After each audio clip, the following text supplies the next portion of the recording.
মেয়েরা যখন আল্লাহর কাছে নালিশ করে তখন আরশ পর্যন্ত কেঁপে ওঠে। একটি মেয়ে মুখ ফুটে অনেক কিছু বলতে পারে না। শ্বশুরবাড়ির অত্যাচার, স্বামীর নিষ্ঠুর ব্যবহার যখন তাকে কোণঠাসা করে দেয়, সে শুধু জায়নামাজে চোখের পানি ফেলে। মনে রাখবেন, কোনো নিরপরাধ মেয়ে দীর্ঘশ্বাস নিয়ে আপনি কখনো সুখী থাকতে পারবেন না। সবচেয়ে বড় সার্থকতা আর শান্তি তো আল্লাহর বইয়ে নিজের আচরণকে শুধরে নেওয়া। নারীদের সম্মান করতে শিখুন, কারণ আল্লাহর বিচার বড়ই কঠিন এবং নিখুঁত। আসসালামু আলাইকুম প্রিয় ভাই ও বোনেরা, সবাই কেমন আছেন? আশা করি আল্লাহর রহমতে সবাই ভালো আছেন। আজকে আরেকটি ভিডিও নিয়ে আপনাদের মাঝে চলে আসলাম। আশা করি আমার ভিডিওটি দেখবেন এবং ভালো লাগলে লাইক, কমেন্টস ও শেয়ার করে আমার পাশে থাকবেন। যে স্বামী স্ত্রীকে কষ্ট দেয় তার পরিণতি হচ্ছে স্ত্রীর চোখের পানি আরশের দরজায় অভিযোগ হয়ে পৌঁছে যায়। স্ত্রীর হক নষ্ট করে ইবাদত করলে সেই ইবাদত আকাশে ওঠে, কিন্তু কবুল হয় না। স্ত্রীকে তুচ্ছ করা শুধু অভিমান নয়, বরং আল্লাহর কাছে বড় গুনাহের দরজা। স্ত্রীর প্রতি দায়িত্ব, সম্মান ও ভালোবাসা এগুলো আদায় করাই স্বামীর জন্য এক প্রকার ইবাদত। স্ত্রীকে কষ্ট দিয়ে জান্নাত চাওয়া অর্থ আগুনে হাত ডুবিয়ে ঠান্ডা আশা করা।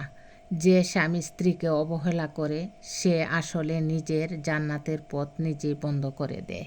যে স্বামী বউয়ের মনের ভাষা বুঝে না সে শুধু সম্পর্ক রাখে, ভালোবাসা না। একটা মেয়ে সবসময় মুখে বলে না, কিন্তু সে চায় কেউ একজন তাকে বুঝুক, তার না বলা কষ্টগুলোও অনুভব করুক। কথা না বুঝলে ভুল বুঝাবুঝি বাড়ে, আর বুঝতে শিখলে সম্পর্ক গভীর হয়। ভালোবাসা শুধু পাশে থাকা না, ভালোবাসা হলো মনটা বুঝে নেওয়া। এটাই বউয়ের আসল রূপ।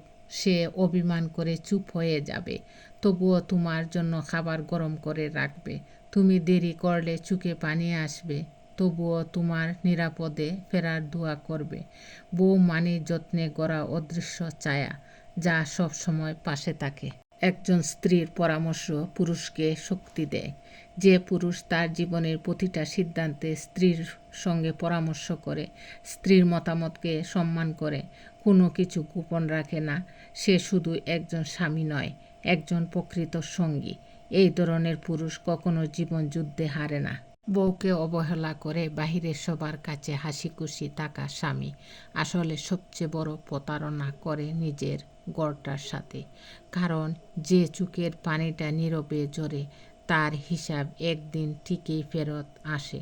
স্ত্রীর নীরব কষ্টকে অবহেলা করো না, এই নীরবতাই একদিন দূরত্ব হয়ে যায়। ধন্যবাদ সবাইকে। আসসালামু আলাইকুম।